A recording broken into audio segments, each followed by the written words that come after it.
Hello students, welcome to Chemology. আজকে আমরা atomic স্ট্রাকচারের সেকেন্ড একটি very important topic electronic configuration নিয়ে আলোচনা করব।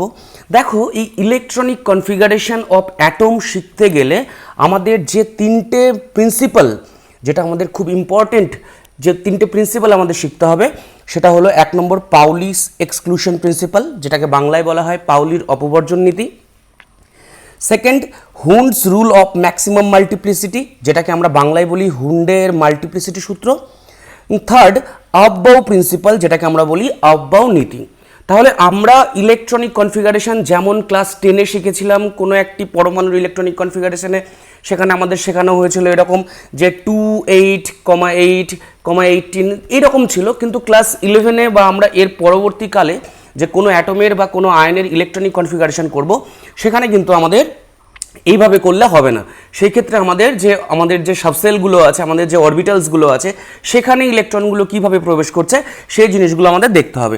তো আমি আবার বলছি, এই ইলেকট্রনিক কনফিগারেশন ভালোভাবে ডিটেইলসে যদি বুঝতে হয়, তাহলে কিন্তু আমাদের এই যে তিনটে সূত্র আছে, তিনটে যে প্রিন্সিপাল আছে, Pauli's exclusion principle, Hund's rules of maximum multiplicity and Aufbau principle, এই তিনটে প্রিন্সিপাল কিন্তু আমাদের খুব ভালোভাবে শিখতে হবে। চলো আমরা প্রথমে শুরু করছি পাউলিস এক্সক্লুশন প্রিন্সিপাল। আমাদের এখানে দেখতেই পাচ্ছ তোমরা, সায়েন্টিস্ট উলফগ্যাং পাউলি 1926-এ এই সূত্র বা এই প্রিন্সিপাল তিনি লঞ্চ করেন। তিনি বলেন যে no two electrons in an atom can have the same set of 4 quantum numbers, অর্থাৎ যে কোনো দুটি ইলেকট্রনের চারটি কোয়ান্টাম সংখ্যার মান কিন্তু কখনো একই হতে পারে না। অর্থাৎ কি বলছি, একটি পরমাণু যে কোনো দুটি ইলেকট্রনের চারটি কোয়ান্টাম সংখ্যার মান কিন্তু একই হতে পারে না।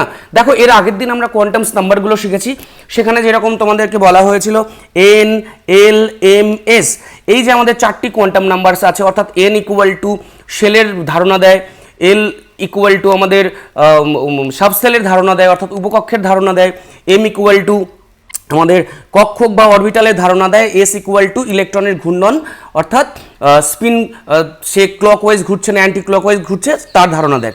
দেখো, এবার আমরা এই যে পাউলিস এক্সক্লুশন প্রিন্সিপাল আছে, এই পাউলিস এক্সক্লুশন প্রিন্সিপালে আমরা কি বলছি, যে কোনো দুটো ইলেকট্রন নিলাম, আমি ধরে নিচ্ছি একটা সাবসেলের মধ্যে বা 2s এর মধ্যে, বা 2sকে আমরা অরবিটালসও বলতে পারি।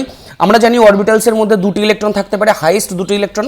আমি ধরে নিচ্ছি 2s এর মধ্যে দুটি ইলেকট্রন আছে। এবার এই দুটি ইলেকট্রনের চারটি কোয়ান্টাম নাম্বার আমরা চেক করব। দেখো, এই দুটি ইলেকট্রনের মধ্যে 2s এর মধ্যে প্রথম যেটা বলা হয় সেটা হচ্ছে n, আমরা জানি, আর পরের যেটা বলা হয় সেটা হলো l। দেখো, দুটো ইলেকট্রনের ক্ষেত্রে কিন্তু মানে এর যে প্রিন্সিপাল কোয়ান্টাম নাম্বার আছে সেটা কিন্তু সেম, অর্থাৎ এরও টু।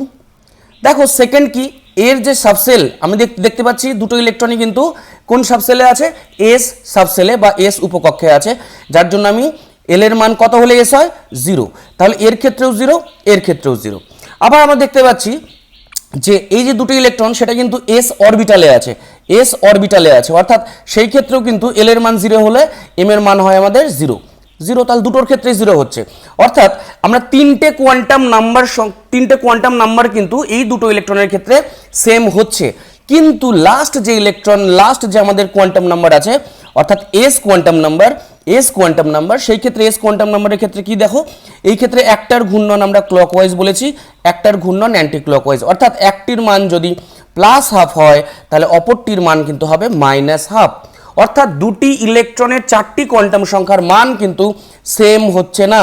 দেখো, এটার সঙ্গে এটা মিলছে, এটার সঙ্গে এটা মিলছে, এটার সঙ্গে এটা মিলছে, অর্থাৎ তিনটি কোয়ান্টাম সংখ্যার মান সেম হলেও 4 নম্বর কোয়ান্টাম সংখ্যার মান কিন্তু সেম হচ্ছে না। আমি ধরো এরকমভাবে ভাবতে পারি যে আমি ধরে নিচ্ছি দুটো ভাই আছে, তো দুটো যমজ ভাই দেখতে একই, তাদের বয়স একই, কারণ ডেট অফ বার্থ তাদের সমান আছে, তাদের দেখতেও সেম, তারা একই স্কুলেও পড়ে, কিন্তু তাদের রোল নাম্বার কিন্তু আলাদা হবেই। তাদের সব কিছু যদি মিলে যায়, অ্যাট লাস্ট গিয়ে কিন্তু রোল নাম্বার আলাদা হবে, তাই তো? তার আমি ধরে নিচ্ছি তারা একই শহরে থাকে, তারা একই বাড়িতে থাকে, তারা একই স্কুলে পড়ে, তারা একই সেকশনে পড়ে, কিন্তু তাদের রোল নাম্বার আলাদা হবে। অর্থাৎ চারটি কোয়ান্টাম সংখ্যার মান দুটি ইলেকট্রনের কখনোই সেম হতে পারে না। তিনটে যদি সেমও হয়ে যায় তো 4 নম্বরটা কিন্তু আমাদের কি হবে, ডিফারেন্ট হবে। ঠিক আছে, দেখো আমি আরেকটা এক্সাম্পল নিয়েছি, আমি দুটো এই ক্ষেত্রে নিয়েছি, একটা নিয়েছি 4s1 আর একটা নিয়েছি 2p1, দুটো আলাদা আলাদা আমি শেলের ইলেকট্রন নিয়েছি। দেখো এই ক্ষেত্রে 4s1 এর ক্ষেত্রে n এর ভ্যালু কত? 4s1 এর ক্ষেত্রে n এর ভ্যালু 4, 2pর ক্ষেত্রে n এর ভ্যালু 2। দেখো এই s যেহেতু আছে s সাবসেলের জন্য l এর ভ্যালু কত হয় 0, আর p সাবসেলের জন্য l এর ভ্যালু কত হয় 1। দেখো এই ইলেকট্রনটি l এর মান 0 হলে m এর মান কি হবে 0। আর এই ক্ষেত্রে আমাদের তিনটে p এরকম আছে। দেখো এই ক্ষেত্রে আমাদের l এর মান 1 হলে আমাদের মান কি হতে পারে? আইদার হতে পারে -1, অর হতে পারে 0, অর হতে পারে +1। অর্থাৎ এর মধ্যে আমি যে কোনো একটা যদি নিই, আমি এটা নিলে আমরা দেখতেই পাচ্ছি দুটো আলাদা আলাদা হয়ে যাচ্ছে, তাই তো? যদি আমি এটা নিই তাহলে দেখছি সেম হচ্ছে, কিন্তু যদি এটা নিই তাহলে আমরা দেখতে পাচ্ছি আলাদা আলাদা হয়ে যাচ্ছে। তো দেখো এস এর ভ্যালু কি হচ্ছে? এর ক্ষেত্রে আমরা সেম ডিরেকশনে ঘুরছে, এর ক্ষেত্রে সেম ডিরেকশনে ঘুরছে, অর্থাৎ এই ক্ষেত্রে -1/2, এই ক্ষেত্রে -1/2 বা +1/2, যেটা খুশি, বা +1/2 তোমরা নিতে পারো। তাহলে দেখতে পাচ্ছি আমরা এর ক্ষেত্রে 4, এর ক্ষেত্রে 2, এর ক্ষেত্রে 0, এর ক্ষেত্রে 1। আর বাকি দুটো সেম হলেও কিছু যায় আসে না, কারণ আমাদের সূত্রে কি বলা হয়েছে? দুটি ইলেকট্রনের 4টি কোয়ান্টাম সংখ্যার মান কখনোই একই হতে পারে না। বোঝা গেল তাহলে ব্যাপারটি?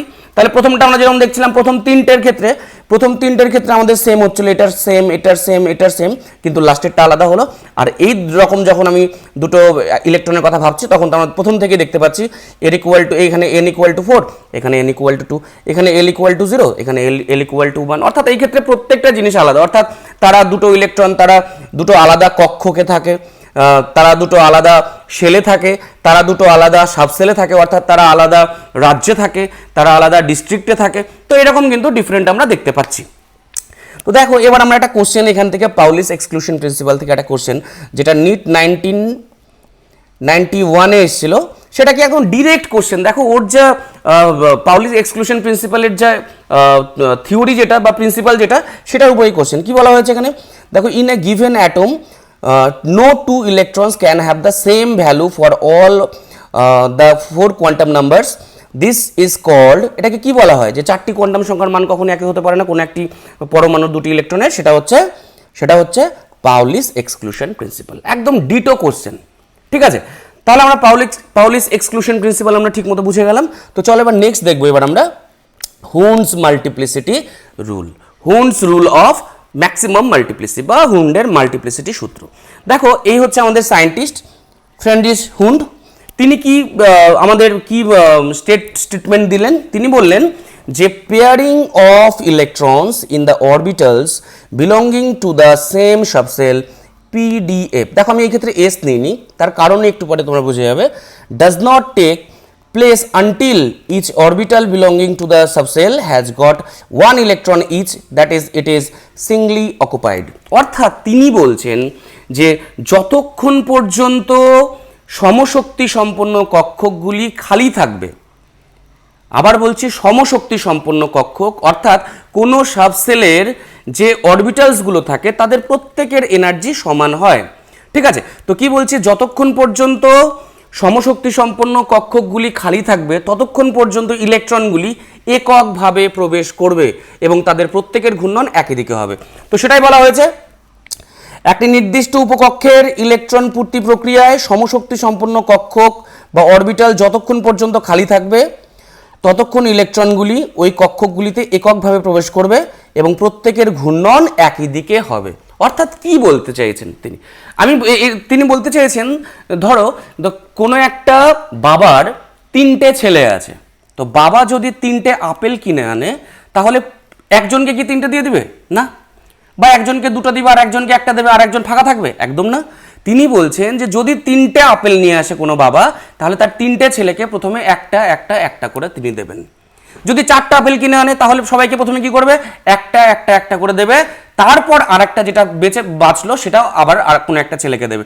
সে যে ছোট ছেলেকেও দিতে পারে, বড় ছেলেকেও দিতে পারে, সেটা কোনো ফ্যাক্টর না, কারণ প্রত্যেকটা ছেলের সমান প্রায়োরিটি একটা বাবার কাছে। তো আমাদের যে এখানে যে উপকক্ষগুলো আছে, এখানে আমরা দেখতে পাচ্ছি পি উপকক্ষের আমরা জানি 3টে অরবিটাল হয়, আমরা এর আগের ক্লাসে আমরা ঠিকমতো বুঝে গেছি কোয়ান্টাম নাম্বার থেকে। তো সেটা কি px py pz। তো এই 3টে যে অরবিটালস আছে, এই 3টে অরবিটালসের এনার্জি কি ইকুয়াল এনার্জি, তাদের এনার্জি কিন্তু সমান, অর্থাৎ তাদের প্রায়োরিটি সমান, ঠিক আছে?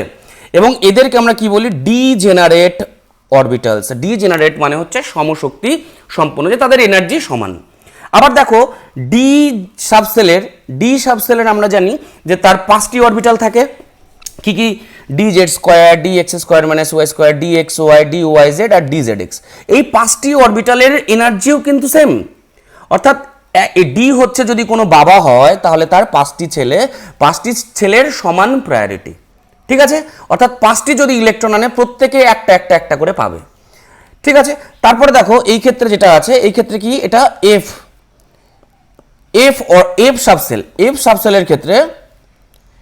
সাবসেলের ক্ষেত্রে দেখো আমরা জানি কি যে 7টা অরবিটাল থাকে। একটা এফ এক্স ওয়াই, একটা এফ ওয়াই কিউ, একটা এফ জেড কিউ, একটা f x z square minus y square, একটা f y x square minus z square, একটা f z y square minus x square, f x y z. তো এই যে f subshell অর্থাৎ f মানে father, একটা ফাদারের 7টি ছেলে আছে, তো 7টি সন্তান আছে ধরতে পারো। তো প্রত্যেকটা সন্তানের কিন্তু সমান অধিকার, অর্থাৎ 7টি যদি আপেল নিয়ে আসে তো প্রত্যেককে একটা করে দেবে। ক্লিয়ার একদম? চলো এবার দেখো ফার্স্ট আমি একটা এক্সাম্পল করছি হুন্ডের মাল্টিপ্লিসিটি রুলস নিয়ে। আবার বলছি, যতক্ষণ পর্যন্ত কক্ষকগুলি বা অরবিটালগুলি খালি থাকবে ততক্ষণ পর্যন্ত ইলেকট্রনগুলি এককভাবে প্রবেশ করবে এবং প্রত্যেকের ঘূর্ণন একই দিকে হবে। তো দেখো এই ক্ষেত্রে প্রথমে যেটা বলছি 2p4, অর্থাৎ পি সাবসেলে 4টি ইলেকট্রন আছে। অর্থাৎ এই 4টি ইলেকট্রন আমরা জানি পি এর যে অরবিটাল হয় সেটা হচ্ছে 3টি। তো 3টি orbital P X, P Y, P Z. তো 4টি ইলেকট্রন তো আমরা কি করবো, প্রথমে প্রত্যেককে একটা করে দিলাম, তাহলে 3টা হয়ে গেল। আর থাকছে কটা? একটা। তো একটা আমরা প্রথমে একটা ইলেকট্রন দিয়ে দিলাম, তাহলে টোটাল আমাদের 4টে ইলেকট্রন হয়ে গেল, তাই তো? দেখো প্রথমে যে 3টে ইলেকট্রন করেছিলাম, 3টে ইলেকট্রনের ঘূর্ণন কিন্তু একই দিকে রেখেছি, অর্থাৎ তাদের প্রত্যেকের ভ্যালু, এস এর ভ্যালু কিন্তু সেই ক্ষেত্রে +1। এবং লাস্টের যেটা করলাম এটা, তো সেটার কিন্তু করবো আমরা -1, অর্থাৎ অ্যান্টি ক্লকওয়াইজ। একটা যদি ক্লকওয়াইজ ধরি তো একটা হবে অ্যান্টি ক্লকওয়াইজ। দেখো নেক্সট কি আছে, পি হচ্ছে একটা বাবা, 3টে আপেল নিয়ে এসছে।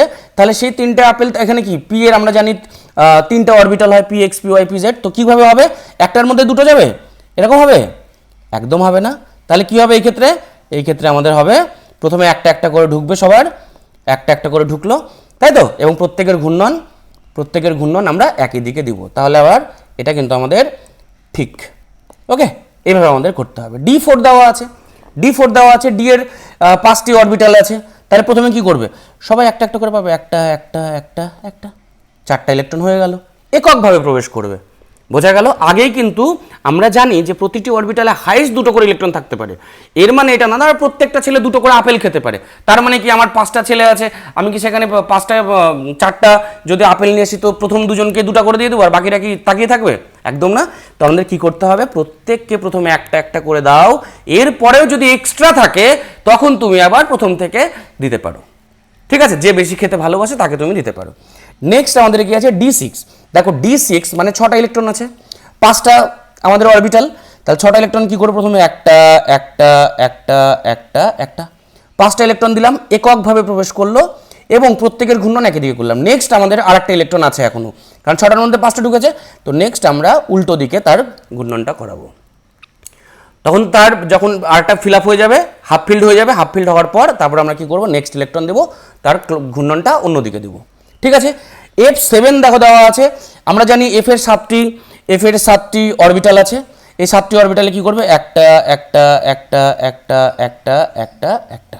কতগুলো হলো, 1 2 3 4 5 6 7, এককভাবে প্রবেশ করছে, একদম সিম্পল ব্যাপার। এই ক্ষেত্রে 8টি আছে, দেখো একটা 7টা চলে গেল, যাদের প্রত্যেকের ঘূর্ণন একই দিকে হচ্ছে, এককভাবে প্রবেশ করলো। এবং নেক্সট ইলেকট্রনটা কি করবে, আবার আমরা স্টার্ট থেকে শুরু করতে পারি, বা যে বেশি খেতে ভালোবাসে তাকে দিয়ে দাও, এরকম কোনো ব্যাপার না। একেও দেওয়া যাবে, এটাকেও আমরা দিতে পারি, হ্যাঁ এটাকেও দিতে পারি। কিন্তু কি হয় ব্যাপারটা, কিন্তু এই ক্ষেত্রে কি হয়, এই ক্ষেত্রে আমরা এটাতে আমরা অভ্যস্ত, আমরা প্রথম দিক থেকে শুরু করি। ঠিক আছে, কারণ প্রত্যেকের এনার্জি সমান, যার জন্য এদেরকে আমরা কি বলি, ডিজেনারেট। প্রত্যেকটা এফ এর যে 7টি অরবিটাল আছে, বা ডি এর যে 5টি অরবিটাল আছে, বা পি এর যে 3টি অরবিটাল আছে, প্রত্যেকটা অরবিটালের কিন্তু সমান সেম। পি এর 3টার সেম, ডি এর 5টার সেম, আর এফ এর 7টার সেম। দেখো এখানে আমি নোটবুক করেছি একটা, মাথায় রাখতে হবে।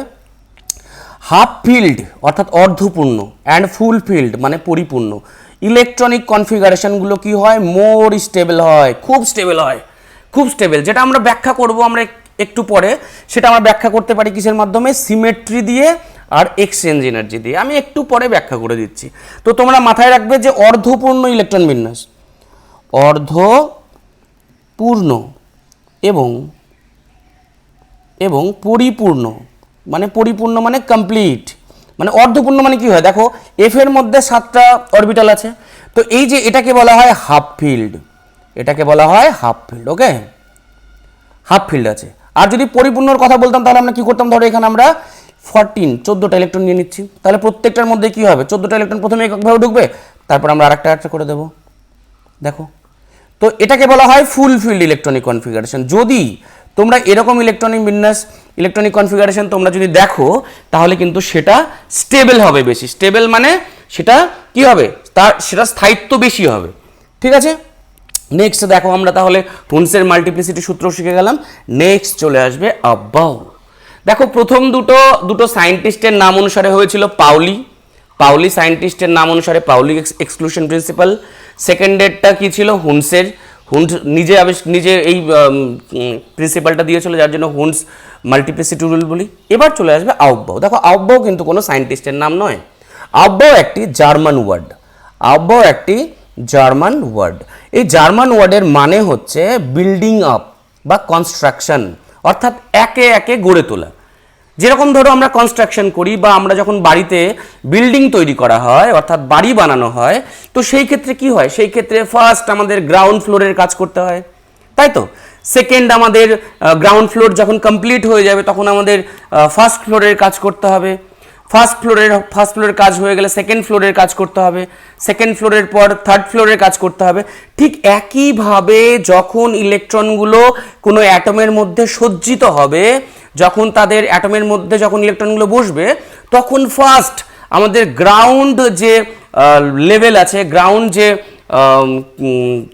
কি বলবো সেটাকে উপকক্ষ আছে, হ্যাঁ, সর্বনিম্ন শক্তি স্তর যেটা আছে সেটাতে প্রথম প্রবেশ করবে এবং ধীরে ধীরে ধীরে ধীরে উচ্চ শক্তি স্তরে প্রবেশ করবে। তো এবার আমরা বুঝবো কি করে প্রথম কোনটা গ্রাউন্ডে কে আছে, তারপর ধীরে ধীরে কি করে আমরা করব। এর জন্য আমরা একটা স্ট্রাকচার করবো। আমরা দেখতেই পাচ্ছি এখানে এই স্ট্রাকচারটা আমরা করবো, একটু পরে শিখছি। তো আগে আমি আউবাউ প্রিন্সিপালে কি বলা হয়েছে, বলছে in ground state of atoms the orbitals are filled in order of their increasing energy, অর্থাৎ শক্তি বৃদ্ধির সঙ্গে সঙ্গে গ্রাউন্ড স্টেট থেকে ধীরে ধীরে ধীরে ধীরে হায়ার এনার্জি লেভেলে ইলেকট্রনগুলো কিন্তু প্রবেশ করবে। অর্থাৎ ইলেকট্রন প্রথমে সর্বনিম্ন শক্তি সম্পন্ন উপকক্ষে এবং ক্রমান্বয়ে উচ্চ শক্তি সম্পন্ন উপকক্ষে প্রবেশ করবে।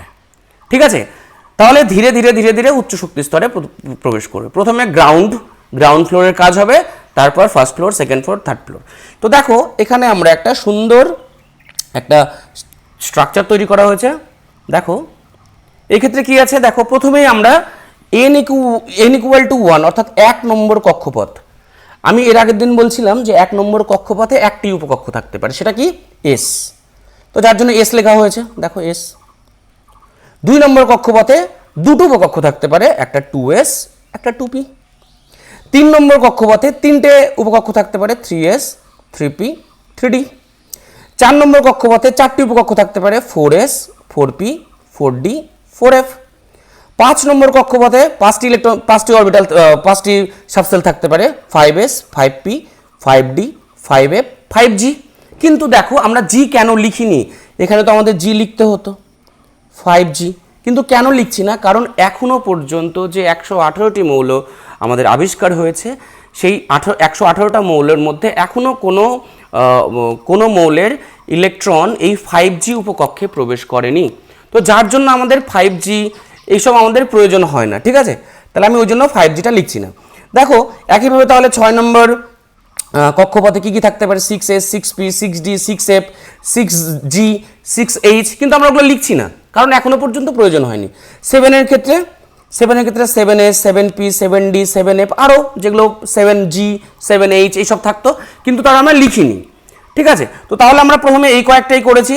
দেখো এই কয়েকটা করার পর এইভাবে আমরা সাজিয়েছি, নিচে নিচে নিচে নিচে সাজালাম।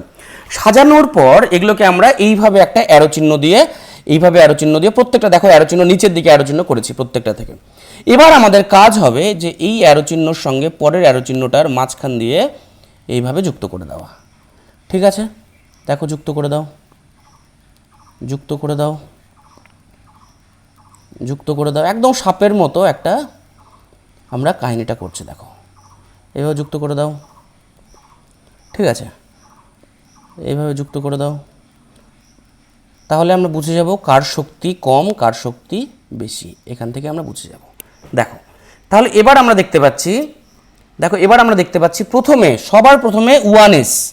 দেখো 1s এর পর এটা উপর দিকে উঠলো, উঠলো আবার নিচের দিকে নামলো, তাহলে 2s, তারপর 2s এর পর পর পর 2p, তারপর 3s, 3s এর পর 3p, 3p এর পর 4s। তো আমরা পর পর করে লিখে যাই। দেখো এখানে আমরা কি লিখছি, order of energy, order of energy. তাহলে প্রথমে কি হলো 1s, তারপর 2s, 2s এর পর 2p। তোমরা এক এক করে বলো। দেখো এখানে 2p, 2p এর পর 3s, 3s এর পর 3p, 3p এর পর 4s, 4s, 4s, তার 4s যাচ্ছে, তাহলে 3d, 3d, 3d এর পর 4p, 4p এর পর 5s, 5s এর পর কোনটা যাচ্ছে দেখো দেখো দেখো 4d, 4d, 4d এর পর 5p, 5p এর পর 6s, 6s এর পর যাচ্ছে কোনটা দেখো 6s এর পর এইভাবে এইভাবে গিয়ে 4f, 4f, তারপর 5d, 5d এর পর 6p, 6p এর পর 7s, 7s এর পর দেখো 5f, 5f এর পর 6d, 6d এর পর 7p, 7p এর পর 7p, 7p, 7p, 6f, 6f এর পর 7d, 7d এর পর 7f। দেখো আমরা একদম কমপ্লিট যে আউটবাউ প্রিন্সিপালে যেটা বলা হয়েছে যে ইলেকট্রনগুলি সর্বনিম্ন শক্তি স্তর থেকে ক্রমান্বয়ে উচ্চ শক্তি স্তরে প্রবেশ করবে। তো সেই সর্বনিম্ন শক্তি স্তরগুলো কি কি?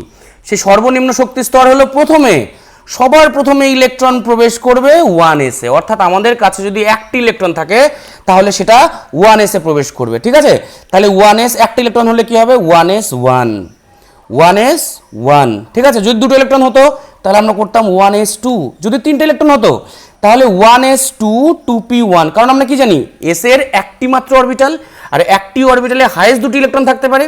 তাহলে আমাদের কাছে তিনটি ইলেকট্রন আছে, তাহলে এসে তো দুটো ঢুকলো, তাহলে আর একটা কোথায় যাবে? আর একটা যাবে তখন, সরি 2p নয়, এখানে এখানে 2p না, তারপর নেক্সট আমরা কোথায় যাবে? নেক্সট যাবে 2s 1। ঠিক আছে, তাহলে প্রথমে 1s 2, তারপর যাবে 2s 1 যদি তিনটে থাকে। যদি একইভাবে যদি আমাদের 5টি ইলেকট্রন থাকে তাহলে কি হবে? প্রথমে 1s 2, 2s 2 আর 2p 1। তাহলে আমাদের ঠিক এইভাবে ইলেকট্রন বিন্যাসগুলো করব। তো আমি দেখো এরপর পরপর পরপর করে আমি এবার আমরা যে কোনো করতে পারি। দেখো আমরা ধরো এরকম নিচ্ছি, ধরো আমরা সোডিয়াম নিচ্ছি। সোডিয়ামের কতগুলো ইলেকট্রন থাকে আমরা জানি, অ্যাটমিক নাম্বার কত? অ্যাটমিক নাম্বার সোডিয়ামের 11। তো 11 মানে কি? তার প্রোটন যতগুলো আছে 11টা, ইলেকট্রনও ততগুলো আছে, তাহলে 11টা ইলেকট্রন আমরা এখানে প্রবেশ করাবো। তাহলে কি করে করবে বলো? তাহলে 1s এ তোমরা দুটো দেবে, 2s এ দুটো, 2p তে 6টা, 10টা হয়ে গেল, আর নেক্সট 3s এ একটা ইলেকট্রন দেবে। তাহলে টোটাল আমাদের কতগুলো হয়ে গেল? টোটাল আমাদের কতগুলো হয়ে গেল? আমাদের হলো কিন্তু 11টা ইলেকট্রন। কিন্তু ছোটোবেলায় আমরা কি করে করতাম? ছোটোবেলায় আমরা করতাম 2 8 1। কিন্তু দেখো এইভাবে আমরা আর করবো না, আমরা এখন থেকে এটা করব 1s 2, 2s 2, 2p 6, 3s 1। ঠিক আছে, তো দেখো এই যে আমরা এখান থেকে এত বড় করে আমরা এরকম করে সাপের মতো খেলা খেলছি, এগুলো খেলার থেকে শর্টকাট কি আছে? দেখো শর্টকাটও আমরা কিন্তু করে নিতে পারি। আমাদের পরীক্ষার সময় যদি আমরা কোনো সময় ভুলেও যাই তাহলে কিন্তু এই শর্টকাট ট্রিক্স দিয়ে আমরা আব্বাওয়ের যে বিভিন্ন উপকক্ষগুলো আছে সেই উপকক্ষগুলোর শক্তির ক্রম কিন্তু আমরা আব্বাওয়ের মাধ্যমে করতে পারি, শর্টকাটের মাধ্যমে করতে পারি। দেখো এই ক্ষেত্রে আমাদের টোটাল যে উপকক্ষ সংখ্যা সেটা হচ্ছে 4টি, SPDF। কারণ এখনো পর্যন্ত আমি বারবার করে বলছি, এখনো পর্যন্ত ইলেকট্রনগুলি শুধুমাত্র S উপকক্ষে, P উপকক্ষে, D উপকক্ষে, F উপকক্ষে প্রবেশ করেছে। ঠিক আছে, তাহলে দেখো এসে আমরা জানি হাইয়েস্ট দুটো ঢুকতে পারে, পিতে 6টা, দুটো, পিতে 6টা, এটাতে 10টা, এফে 14টা। তো দেখো আমরা এটাকে কি করে শর্টকাট করব, ভালো করে দেখো। দেখো প্রথমে আমরা একটা প্যাটার্নে সাজাবো, ঠিক আছে? কি প্যাটার্ন? যে প্রথমে আমি এসটাকে দুবার লিখব, এস এস, ঠিক আছে? তারপর আমরা করব পি এস পি এস, বোঝা গেল? প্রথমে আমি এস এস লিখলাম, তারপর পি এস পি এস, প্রথমে আমি এস দুবার লিখলাম, তারপর পি এস পি এস। এবার আমি কি লিখবো? ডি পি এস, কি লিখছি? ডি পি এস, তারপরটা আবার দুবার লিখতে হবে, ডি পি এস।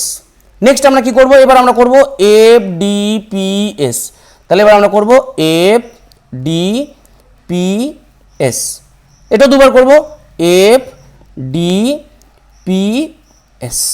দেখো কি সুন্দর প্যাটার্ন। প্রথমে আমি এস দুবার বললাম, এস এস, তারপর কি বলছি?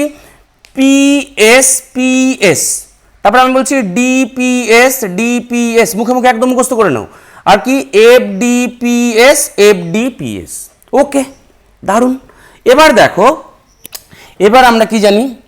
এবার আমরা জানি যে এস উপকক্ষ শুরু হয় একদম 1 নম্বর কক্ষপথে। 1 নম্বর কক্ষপথে কিন্তু পি উপকক্ষ থাকে না, তোমরা জানো ভালো করে, আগের দিন কোয়ান্টাম নাম্বারে শিখেছি। তাহলে দেখো এটাকে আমরা তো এই জন্য আমরা এস 1 নম্বর থেকে স্টার্ট করব।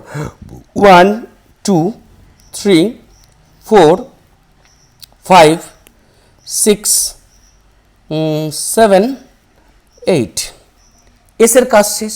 এবার পি, পি শুরু হয় কি থেকে? 1 নম্বর কক্ষপথে কি পি থাকে না? তাহলে 2 নম্বর কক্ষপথে 1 2s আর 2p, তার মানে 2 নম্বর কক্ষপথ থেকে পি উপকক্ষ স্টার্ট হয়। তাহলে পি 2p, এটা হবে 3p, এটা 4, এটা 5, এটা আর কই, এটা 6, এটা 7, ঠিক আছে? নেক্সট ডি শুরু হয় কি থেকে? 2 নম্বর কক্ষপথে কি ডি উপকক্ষ থাকে না? 2 নম্বর কক্ষপথে দুটো উপকক্ষ, একটা এস একটা পি। তাহলে 3 নম্বর কক্ষপথে আমরা চেক করব এস পি ডি, অর্থাৎ ডি উপকক্ষ স্টার্ট হয় 3 নম্বর কক্ষপথ, 3D 4D 5D, এটা 6D, ক্লিয়ার? আর এফ উপকক্ষ, এফ উপকক্ষ কি থেকে স্টার্ট হয়? কারণ এফ এর ভ্যালু হচ্ছে, এফ এর ক্ষেত্রে এল এর ভ্যালু 3, তার মানে 4 নম্বর কক্ষপথ, 4 নম্বর কক্ষপথে হবে। 4 নম্বর কক্ষপথে 4টি উপকক্ষ, অর্থাৎ এস পি ডি এফ, অর্থাৎ এফ উপকক্ষ স্টার্ট হবে 4 নম্বর কক্ষপথে। তাহলে 4f হবে, এটা হবে 5f। তাহলে দেখো প্রত্যেকটা কিন্তু আমরা আগে যে প্যাটার্নে সাজালাম, প্রথমে 1s এর এনার্জি বেশি, 1s এর এনার্জি সবচেয়ে কম, তারপর 2s, তারপর 2p, তারপর 3s 3p, 4s 3d, 4p 5s 4d, 5p 6s 4f 5d, 6p 7s 5f, 6d 7p 8s। যদিও আমাদের 8s এখনো পর্যন্ত প্রয়োজন হয়নি, কারণ 8 নম্বর কক্ষপথ এখনো পর্যন্ত হয়নি, কারণ যতগুলো ইলেকট্রন আছে 7 নম্বর কক্ষপথ পর্যন্ত হয়ে যায়। তো যাই হোক, দেখো যদি আমরা ইলেকট্রন বিন্যাস করব, ধরো এমজির অ্যাটমিক নাম্বার, তাহলে প্রথমে আমাদের মুখস্থ রাখতে হবে। তোমরা অবশ্যই হাইড্রোজেন থেকে জিঙ্ক পর্যন্ত, প্রথমে তোমরা হাইড্রোজেন থেকে জিঙ্ক পর্যন্ত, অর্থাৎ 1 থেকে 30 পর্যন্ত তোমরা কিন্তু মুখস্থ রাখবে। Hydrogen, helium, lithium, beryllium, boron, carbon, nitrogen, oxygen, fluorine, ঠিক এইভাবে তোমরা 1 থেকে 30 পর্যন্ত মুখস্থ রাখবে। তো আমি জাস্ট দেখো এই ক্ষেত্রে এমজি আছে, এমজি মানে সেখানে 12, 12টা ওর মধ্যে প্রোটন আছে এবং 12টা ওর মধ্যে ইলেকট্রন আছে, কারণ এটা একটা নিউট্রাল স্পিসি। নিউট্রাল স্পিসির মধ্যে কি হয়? যতগুলো প্রোটন থাকে ততগুলো ইলেকট্রন থাকে। তো 12টা যদি আমাদের প্রবেশ করে, তাহলে 1s এ প্রথমে, সর্বপ্রথমে সব থেকে প্রথমে 1s এ ঢুকবে, অর্থাৎ 1s2, তারপরে 2s2, তারপরে 2p6, তারপর 3s2। দেখো তাহলে এই আমাদের টোটাল 12টায় কিন্তু ইলেকট্রন প্রবেশ করে গেল। তাহলে এমজির ইলেকট্রন বিন্যাস কি? আমাদের একদম এমজির ইলেকট্রন বিন্যাস এইভাবে মুখস্থ রাখতে হবে, 1s2 2s2 2p6 3s2, ঠিক আছে? ঠিক এইভাবে তোমাদের কিন্তু মাথায় রাখতে হবে, এত প্র্যাকটিস তোমাদের করতে হবে, মারাত্মক প্র্যাকটিস করতে হবে, কারণ অ্যাটমিক স্ট্রাকচারের এই ইলেকট্রনিক কনফিগারেশন প্রত্যেকটা জায়গায়, তোমরা এরপর পিরিয়ডিক টেবিল পড়বে, এরপর কেমিক্যাল বন্ডিং পড়বে, তোমাদের প্রত্যেকটা জায়গায় কিন্তু লাগবে। তোমরা যত পি ব্লক, এস ব্লক, তোমরা যাই শিখবে না কেন, প্রত্যেকটা জায়গায় কিন্তু ইলেকট্রনিক কনফিগারেশন লাগবে। ডিএফ ব্লকে তোমাদের লাগবে, কমপ্লেক্সে লাগবে। তো যার জন্য এই electronic configuration very very important কেমিস্ট্রির জন্য। কেমিস্ট্রিতে স্ট্রং হতে গেলে কিন্তু তোমাদের এই ইলেকট্রনিক কনফিগারেশন লাগবেই। তো দেখো তাহলে শর্টকাট ট্রিক্স আমরা হয়ে গেল। আবার বলছি শর্টকাট ট্রিক্সের কি, প্রথমে এস লিখবো দুবার, S S, PS PS, DPS DPS, FDPS FDPS, তারপর এস 1 থেকে শুরু করো, পি 2 থেকে শুরু করো, ডি 3 থেকে শুরু করো, এফ 4 থেকে শুরু করে দাও। ঠিক আছে, তাহলে এইভাবে কিন্তু আমরা ইলেকট্রনিক কনফিগারেশন শর্টকাট করতে পারি।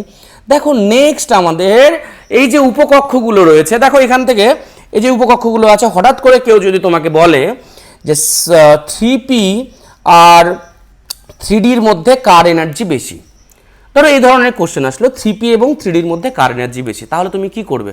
তাহলে তুমি কি এইভাবে আগে শর্টকাট করবে, এত কিছু লিখবে, বাকি তুমি এইভাবে প্রথমে স্ট্রাকচার করবে? একদম না। এর জন্য একটা রুলস আছে যেটাকে বলা হয় বোর-বুরিস রুল। কি বলা হয়? বোর-বুরিস রুল। ঠিক আছে, বোর-বুরিস রুল বা n+l রুল। দেখো energy of subshell proportional to n+l value. n+l এর যা ভ্যালু হবে, n+l এর ভ্যালু যত বেশি হবে তার এনার্জি তত বেশি হবে। দেখো nটা কি তোমরা জানো, প্রিন্সিপাল কোয়ান্টাম নাম্বার, যেটাকে আমরা বলি মুখ্য কোয়ান্টাম সংখ্যা, যেটাকে শেল বা অরবিট বা কক্ষপথ ডিনোট করে। আর এল হলো অ্যাজিমুথাল কোয়ান্টাম নাম্বার, যেটা উপকক্ষ ডিনোট করে।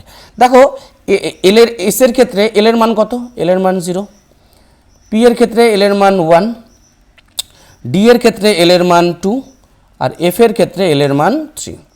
আর এন এর মান তোমরা দেখো এগুলোর সামনে থাকবে। তো দেখো আমরা এবার এক্সাম্পলে আসছি। দেখো এক্সাম্পল নাম্বার 1 বলছে 4s এবং 3d। দেখো 4s এর ক্ষেত্রে n কত? এটা n, এটা l, তাই তো? তাহলে n কত? 4, আর l এর মান কত হলে s হয়? 0, তাহলে এই ভ্যালুটা হচ্ছে 4। আর 3d এর ক্ষেত্রে কি হচ্ছে? n+l, এটা n, এটা l, এটা n, এটা l। তো দেখো এই ক্ষেত্রে n কত? 3, আর d, l এর মান কত হলে d হয়?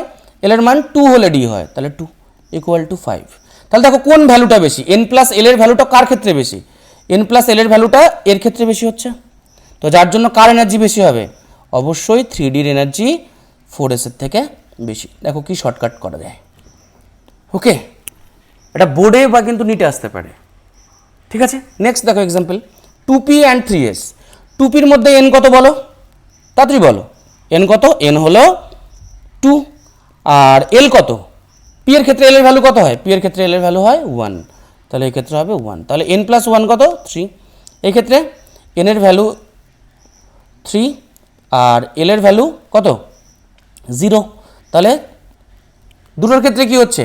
2p আর 3s এর মধ্যে দেখো দুটোর ক্ষেত্রে কিন্তু আমাদের সেম ভ্যালু চলে আসছে। দেখো এরকম যদি সেম ভ্যালু আসে তাহলে আমরা কোনটা করব? তাহলে সেই ক্ষেত্রে আমাদের নেক্সট একটা রুলস আসবে। সেই ক্ষেত্রে আমরা কি বলবো? যে এনার্জি প্রপোর্শনাল টু n, যখন n+l এর ভ্যালু সমান হয়ে যাবে, when n+l সমান n+l, দুটোর ভ্যালু যখন সমান হয়ে যাবে তখন আমরা দেখব যার মধ্যে n এর মানটা বেশি আছে, অর্থাৎ প্রিন্সিপাল কোয়ান্টাম নাম্বার বেশি। তো এই দুটোর মধ্যে দেখো এটার মধ্যে n = 2 আর এটার মধ্যে n = 3, তাহলে কোনটার মান বেশি হবে? তাহলে অবশ্যই 3s এর এনার্জি বেশি হবে কার থেকে? 2p এর চেয়ে। ঠিক আছে, দেখো এবার next 4f and 5d। 4f এর ক্ষেত্রে n কত? n = 4, আর f কখন হয়? l এর মান কত হলে f হয়? 3, তাহলে এর মান হচ্ছে কত? 7। দেখো এই ক্ষেত্রে কত? n এর মান কত? n এর মান 5, আর p, l এর মান কত হলে p হয়? 1, = কত হচ্ছে? 6। তাহলে কোন মানটা বেশি? 4f এর ভ্যালুটা বেশি হচ্ছে 5p এর চেয়ে। তাহলে কি হচ্ছে? 4f এর এনার্জি 5p এর চেয়ে বেশি। ওকে, নেক্সট 5p অ্যান্ড 6s এর ক্ষেত্রে কত হচ্ছে? তো একবার বলো। 5 + 1 = 6, এই ক্ষেত্রে 6 + 0 = 6।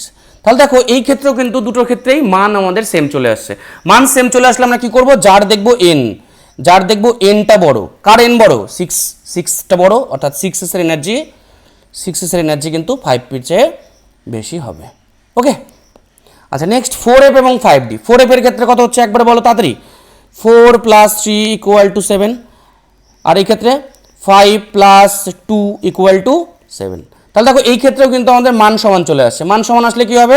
যার ক্ষেত্রে n দেখবো বড়, এই ক্ষেত্রে n = 4, এই ক্ষেত্রে n = 5, অর্থাৎ 5d এর এনার্জি 4f এর চেয়ে বেশি হবে। ক্লিয়ার? তাহলে বোর-বুরিস ল ক্লিয়ার হয়ে গেল। নেক্সট চলে আসবো আমরা ইলেকট্রনিক কনফিগারেশন অফ অ্যাটম। পরমাণুর ইলেকট্রন বিন্যাস, যার জন্য আমরা এতক্ষণ ধরে অপেক্ষা করে আছি যে কোনো পরমাণুর ইলেকট্রন বিন্যাস আমরা কিভাবে করব। দেখো, ইলেকট্রনিক কনফিগারেশন করতে গেলে আমি আবার বলছি, আমাদের যে ফার্স্ট শর্টকাট ট্রিক্স, সেই শর্টকাট ট্রিক্স তোমরা অ্যাপ্লাই করতে পারো। S S P S P S DPS DPS FDPS FDPS. ঠিক আছে, প্রথমে এস শুরু হবে কি থেকে? এস শুরু হবে আমাদের 1 1 2 3 4 5 6 7 8। পি শুরু হবে 2 থেকে, 2 3 4 5 6 7। ডি শুরু হবে 3 থেকে, 3 4 5 6।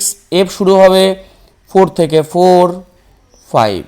এবার দেখো, আমাদের যদি 30টা ইলেকট্রন বিন্যাস করতে হয়, 30টা ইলেকট্রন আছে, এরকম ইলেকট্রনিক কনফিগারেশন করবো, তাহলে কি করব? 1s2 2s2 2p6 3s2 3p6। 18টা চলে গেল। 4s2 20টা চলে গেল। 3d10।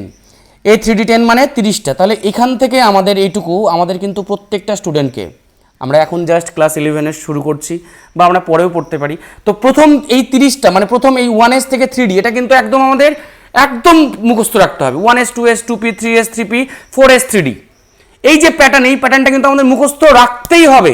আর বাকিগুলো সবসময় মুখস্থ না রাখলেও হবে, কারণ তোমরা এর ট্রিক্স জানো যে তোমরা কি করে বের করবে। তাহলে প্রথমটা কিন্তু আমাদের বের করে মুখস্থ রাখতেই হবে। ঠিক আছে, তাহলে এই ট্রিক্সে আমরা কাজ করব। দেখো, প্রথমেই আমাদের কি আছে? হাইড্রোজেনের ক্ষেত্রে হাইড্রোজেনের একটা ইলেকট্রন, তো সহজ ব্যাপার। কোথায় ঢুকবে বলো? সবার প্রথমে ইলেকট্রন প্রবেশ করবে কোথায়? 1s1 1s1, অর্থাৎ সেটা কি হবে? এই যে এস এর একটা অরবিটাল হয়, একটা অরবিটালে একটি মাত্র ইলেকট্রন প্রবেশ করবে, যার জন্য আমরা এরকম বক্স দিতে পারি। ওকে, হিলিয়ামের ক্ষেত্রে 2 মানে কি হবে?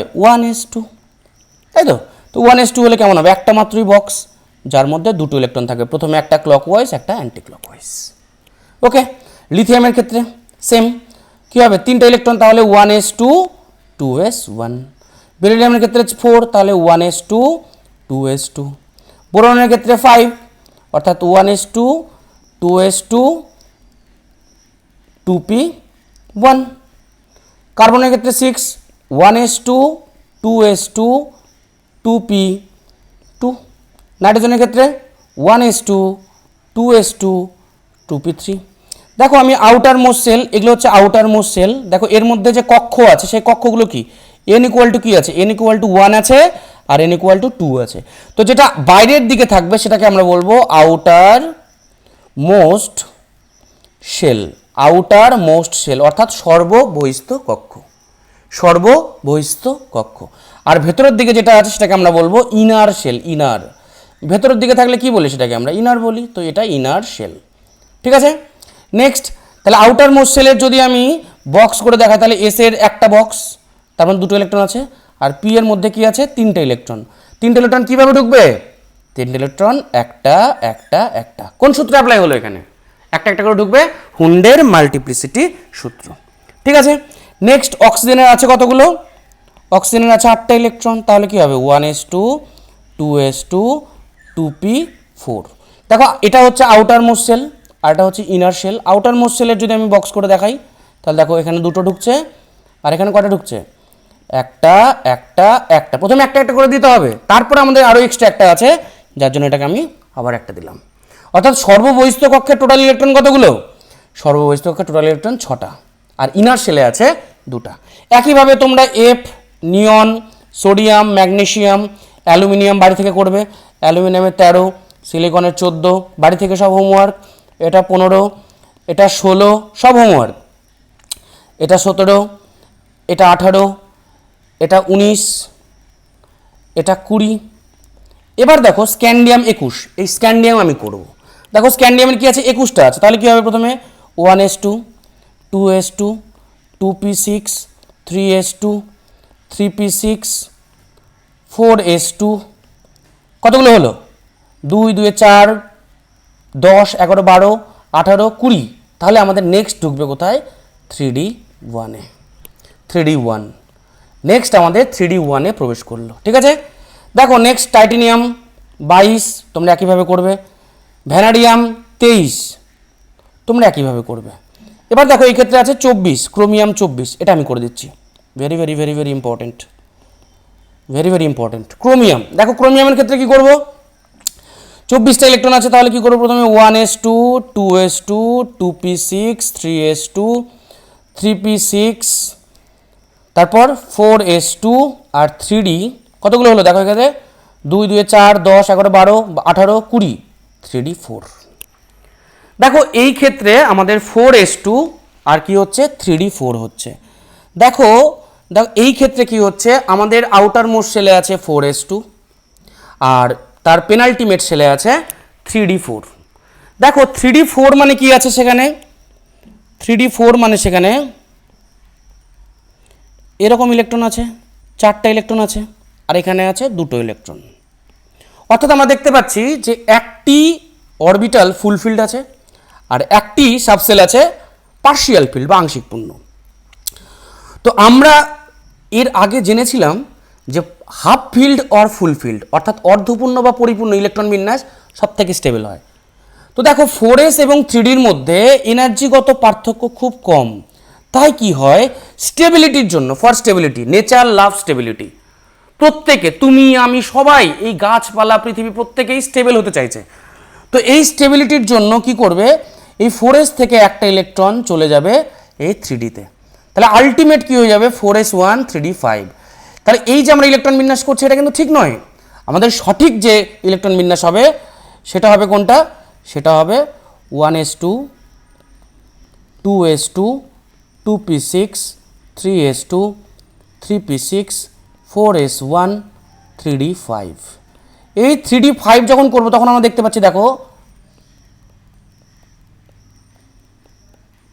এটা হাফ ফিল্ড হচ্ছে আর এটাও দেখো এরকম হাফ ফিল্ড হচ্ছে। তাহলে আমরা কি দেখতে পাচ্ছি, এই ক্ষেত্রে শুধুমাত্র একটা হাফ ফিল্ড আর এই ক্ষেত্রে এটা পার্শিয়াল ফিল্ড, কিন্তু এই ক্ষেত্রে দেখতে পাচ্ছি এটাও হাফ ফিল্ড এটাও হাফ ফিল্ড, তাহলে কি হচ্ছে স্টেবিলিটি বেশি হচ্ছে। বোঝা গেল তো ব্যাপারটা। তাহলে যার জন্য আমাদের সঠিক যে ইলেকট্রনিক কনফিগারেশন হবে সেটা কিন্তু এটা। খুব ইম্পর্টেন্ট ক্রোমিয়ামের ইলেকট্রনিক কনফিগারেশন, ক্রোমিয়ামের ইলেকট্রনিক কনফিগারেশন তাহলে 4s2 3d4 না হয়ে কি হচ্ছে 4s1 3d5, খুব ইম্পর্টেন্ট। দেখো একইভাবে তোমরা ম্যাঙ্গানিজ করবে, 25টা আছে হোমওয়ার্ক, 26টা আছে হোমওয়ার্ক, 27টা আছে এটাও হোমওয়ার্ক, আর এটাতে 28টা আছে এটাও হোমওয়ার্ক। এবার দেখো এটাতে 29টা আছে, এটাও triple star, very very important. দেখো এই ক্ষেত্রে কি করব, এই ক্ষেত্রে জেনারেলি আমরা এইভাবে করব। কপারের ক্ষেত্রে দেখো 29টা আছে, মানে কি 1s2 2s2 2p6 3s2 3p6 4s2 20টা চলে গেল আর থাকছে 3d9 29টা, তাই না।